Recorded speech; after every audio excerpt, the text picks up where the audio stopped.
when I opened my front door and saw my sister Marlene kneeling on the floor scrubbing. My son's sneakers, like she was some live-and-may-die, swear the world tilted sideways. And when she whispered, he told me I owe him. I felt something inside me snap clean in half. Asterisk, I share new life stories here every day, and I would really appreciate it if you hit subscribe and liked my video. Now let's jump back into my story. I'm sure you love it.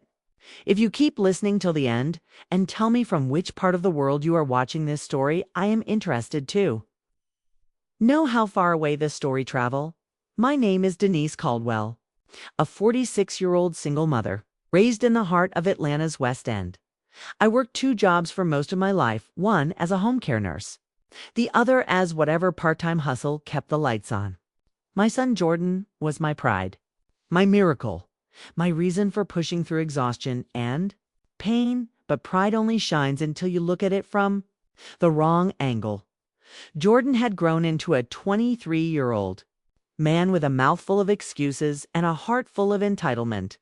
I'd spoiled him worse than I realized, thinking love meant shielding him from consequences. But nothing prepared me for that Thursday evening when I came home early and walked into a nightmare. The living room smelled like bleach.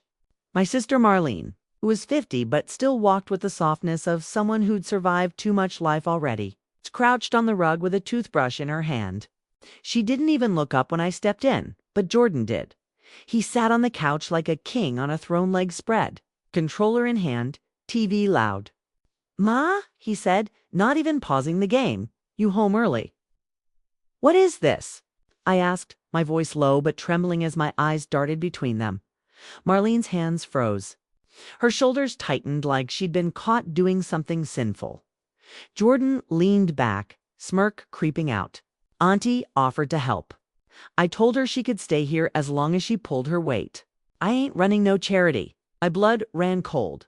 Pulled her weight? By cleaning your shoes on the floor like that? Marlene, get up. But my sister didn't move. She looked terrified to even breathe wrong. "Jordan," I snapped, stepping toward him. "Why would you speak to her like that? Why would you let her?" "She messed up my car seat," he interrupted. "She spilled that sweet tea on it last week, remember? I told her she owed me for the detailing job. She said she don't have the money. So she working it off. She's your aunt. She's family." He shrugged. "Family or not, somebody got to pay for damages." The audacity shook me so violently my hands trembled. That car wasn't even his. I was the one paying for it every month. I knelt beside Marlene, gently touching her arm. She flinched like I'd burned her. "Baby, why didn't you tell me?" Tears swelled in her eyes, but she kept them down. I didn't want no trouble, Dee," Jordan said. "He said if I told you, I'd lose my place here. I ain't got nowhere else to go right now." My heart twisted. My sister had been through a rough divorce, lost her house, and moved in with us until she could get back on her feet. She was vulnerable, and Jordan had pounced on that vulnerability like a wolf finding an injured lamb. I stood up slowly, hands balled into fists. "Jordan, get up," he laughed. "Ma, you tripping. Auntie doing fine? Ain't you, Auntie?" Marlene swallowed hard. Her silence was answer enough. That was the moment something in me hardened. Not anger, resolve. A mother's resolve can split mountains. "You think being grown means you get to act like you own this house?" I asked, "What?" "I do my part." "I know," I said sharply. "You sit here while your aunt works like a servant. You talk to her like she's beneath you. And you think I'm going to allow that in my home?" He rolled his eyes. "You overreacting?" "Ma." But I didn't hear the rest of his sentence. Because what he didn't know was that I already had a plan for Ming Dark, quiet and unshakable. Something he would never see coming. Something that would teach him the lesson I should have taught a long time ago. This house was about to change. And so was my son, ***. Jordan thought being grown meant giving orders. He didn't realize that by the time the sun rose again, he'd be living under my rules. He wouldn't forget for the rest of his life. I didn't yell. I didn't scream. I didn't throw anything like the Denise of 10 years ago would have done. Instead, I walked into the kitchen, set my purse on the counter, and took a long breath until my heartbeat steadied. Marlene hovered near the doorway, wiping her eyes with trembling fingers. "Dee, please don't. He didn't mean no harm," she whispered. "Yes, he did," I said calmly. "But that's not your burden to hold." My sister had always been soft-hearted, the peacekeeper of our family. Even after her divorce, even after everything she'd lost, she still tried to make herself small, helpful, invisible. And Jordan, spoiled and self-centered, had seen that as an opportunity to take advantage. Not anymore. I guided her to a chair. "Sit, I'm cooking you dinner." Her eyes widened. "I don't want no trouble. There's already trouble," I said softly. "But it's not yours." While the skillet warmed, I heard Jordan pacing down the hallway, muttering complaints under his breath. A grown man can't get no respect in his own house. Acting like I'm abusing nobody. I ignored him, let him talk, let him stew, let him feel the shift in the air. When I turned, I saw Marlene holding her hands together, tight, still shaking, still scared. It broke something deep in me. My sister wasn't just embarrassed, she was traumatized by the idea of causing conflict. Jordan's dominance had forced her back into that fearful mindset she'd fought so hard to leave behind. I placed a plate in front of her. "Eat, and after this, you're going to bed. Tomorrow, you're going with me." "Going with you where?" she asked, confused. "Away from here? For a few days." Her eyebrows shot up. "What about Jordan?" I didn't answer, because the real question wasn't about Jordan today. It was about tomorrow, that night. Jordan strutted into the kitchen like nothing had happened. "You cook for Auntie, but not me," he scoffed. "You've grown," I replied flatly. "So what? I live here too. That might change." He frowned. "What's that supposed to mean?" "Eat whatever's in the fridge," I said, brushing past him. "You like giving orders, figure out how to follow one." He stared after me, confused. The seed of uncertainty had been planted the next morning before sunrise. I packed a small bag for Marlene. She protested the entire time. "Dee, I can't leave." "That boy, gone. Be mad. Let him," I said. "But you're not his servant," I snapped gently. "You're my sister." Her eyes watered. She said nothing else. I walked her outside to my car. The wind was crisp, the sky still tinted purple. We slid in and I started the engine. That's when Jordan stumbled out the front door, shirtless, rubbing his eyes. "Ma, Auntie, where y'all going?" "She's supposed to finish cleaning the den today." Gripped the wheels so hard my knuckles whitened. Marlene curled into herself. I stepped out of the car and stood taller than I'd ever felt around my "Son, Jordan," I said calmly. "Your aunt isn't cleaning anything today," he glared. "But she still owes me. She doesn't owe you a damn thing." His jaw tightened. "Well, she can't just leave. Who asked you to interfere?" Oh, there it was. The disrespect he always kept tucked under his breath. I walked toward him slowly. "This house is mine. Everything you touch, everything you brag about, everything you think you deserve comes from me. Not you." He opened his mouth, but I raised a finger. "And while your aunt is away, you and I are going to have a different kind of conversation." "What you mean?" "You'll see." Fear flickered across his face for the first time. Good. Because he had no idea what was coming. Next, no idea how far I was willing to go to and fix what I'd broken by raising him without boundaries. The lesson was about to begin, and it wouldn't be gentle. Jordan thought I was bluffing. He thought his mama, the woman who sacrificed sleep, joy, and half her youth for him would never actually make him face consequences. But that morning he learned the truth. I wasn't saving him anymore, as Marlene and I drove away. She kept twisting her hands in her lap. "Dee, I don't want you fighting with your son over me," she murmured. "This isn't a fight," I replied. "It's a correction. One long overdue." She stared out the window, silent. I could feel her guilt. She wore it like a heavy coat. But the guilt wasn't hers. It was mine. I had poured so much love into Jordan that I'd forgotten to pour discipline too. We headed straight to my friend Evet's place. Yvette ran a small women's support home, temporary housing for women leaving bad relationships, bad homes, or bad circumstances. It wasn't fancy, but it was safe. Warm, quiet, baby. You can stay here as long as you need, Yvette told her gently. Ain't nobody gone treat you like you worthless here. Arlena teared up and hugged her. I knew she'd be all right. Then I drove back home alone. The closer I got, the more the air in my lungs burned. The next part wasn't easy, but necessary. I parked, walked inside, and found Jordan sitting at the kitchen table with a bowl of cereal like nothing was wrong. Where Auntie at? He asked.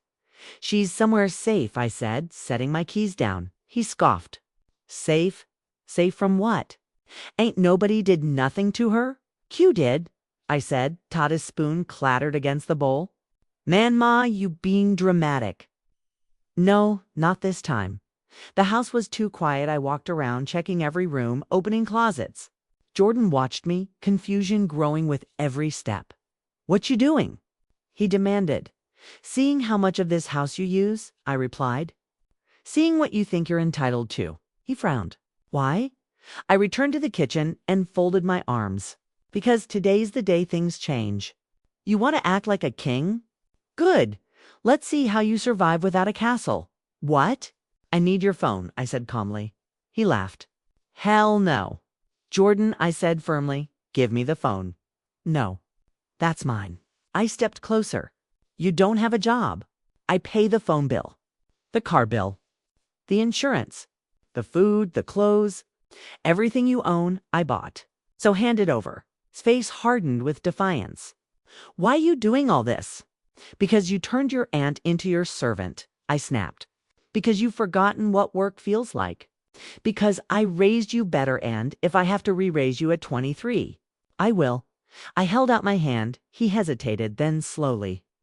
Reluctantly, he placed the phone in my palm. Good. The first layer of arrogance was gone. The new rulebook. I walked to the hallway closet, pulled out a cardboard box and set it on the table. Put your game console in here. His eyes widened. What? No, Ma, that's too far. Do it. He huffed, cussed under his breath, then stomped to the living room to unplug it. Your key too, I added. He froze. My key. Yes, why I gotta give up my key? This is my house too. No, I said. This is my house. And until you respect the people in it, you don't get free access to it. His voice cracked with anger. Then where I'm supposed to go? You can stay here, I said. But starting today, you follow my schedule. My rules, my expectations. And if I don't, then you'll find somewhere else to stay. Silence. Stretched between us like a wire pulled tight. Jordan wasn't used to being told no. He wasn't used to being held accountable. He wasn't used to seeing me as anything other than his safety net. But now he saw something else in my eyes, something he couldn't argue with. Resolve. Real. Unshakable resolve. He dropped the console into the box. Good, the job plan. You're going with me tomorrow, I said. To do what? To apply for jobs. He laughed bitterly. Ain't nobody hiring like that. That's because you haven't tried. And what if I don't want to? Then pack your bags. The words hit him like a slap. He searched my face for softness, for weakness. But this time, he didn't find any. Finally, after a long moment, he whispered, Fine. I nodded and turned away. But behind me, I heard something new in his voice. Not anger. Not entitlement. Fear. Good. Fear makes room for growth. And growth was coming whether he wanted it or not. Asterisk, I thought Jordan's lesson would take weeks. Maybe months. But sometimes life bends faster than expected because the moment he saw the truth about himself, he broke. And breaking was the first step to becoming the man I prayed he'd be. The next morning, Jordan came out of his room wearing the same hoodie he always wore when life pushed him too hard. Shoulders hunched, eyes low. For once, he didn't have that arrogant swagger he carried like armor. Let's go, I said. He followed quietly, no complaints, no attitude, just silence. We drove through Atlanta traffic toward a job fair downtown. He didn't play music. He didn't text. His hands just sat motionless between his knees like he didn't trust himself to make a move. I glanced at him. "You okay?" He didn't look at me. "I ain't slept." "Why not?" He swallowed. Kept thinking about everything. Reflection was a pain I welcomed. When we got to the building, we walked through rows of employers offering applications. Jordan stiffened at every table like he wasn't sure how to talk to people unless he was above them. But he forced words out when I nudged him. "Hi, I'm Jordan. I ain't got much experience, but I learn fast.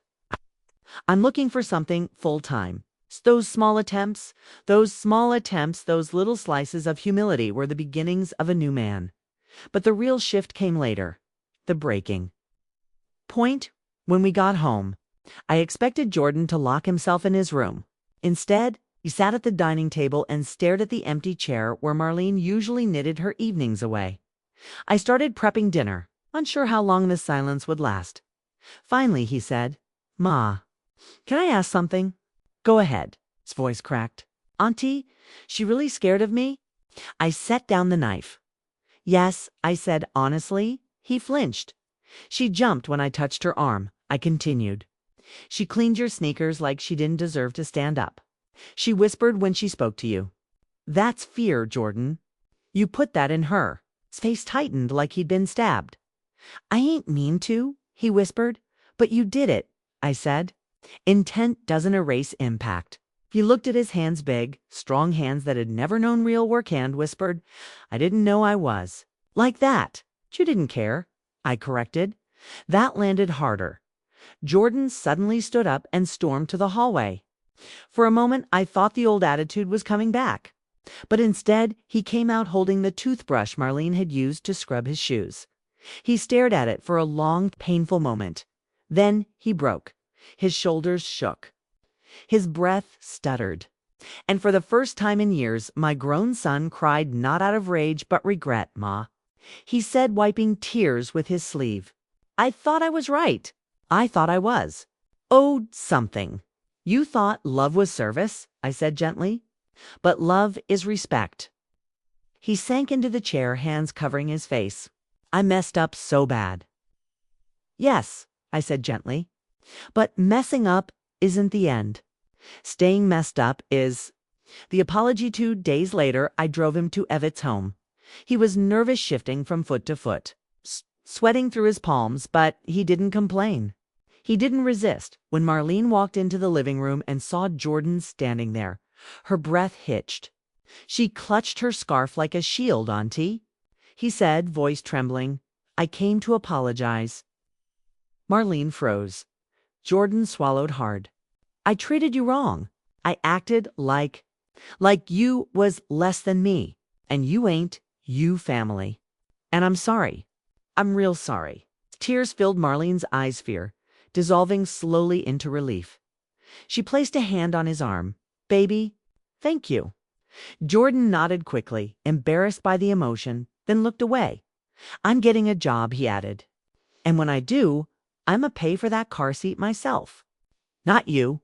Marlene pressed a hand to her heart. "That means more than you know. It's a new house, a new man." When we got home, Jordan carried in groceries without being asked, cleaned the kitchen, took the trash out, not as punishment, but as responsibility. Before bed, he knocked softly on my door. "Ma?" "Yes." "Thanks for not giving up on me." I smiled. That's a mother's job. But deep down, I knew the truth. He saved himself. I just lit the match that showed him the way. Asterisk. Thanks for watching till end. Please like and subscribe my channel. I will be very thankful to you. Sometimes life takes turns we never expect. Every person in this story carried their own pain, their own choices, and their own consequences. Maybe you saw yourself in one of them, or maybe it reminded you of someone you once knew. What do you think happened next?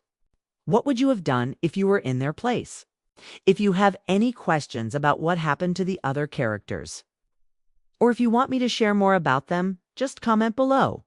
I read every message you leave, and your thoughts truly mean a lot to me.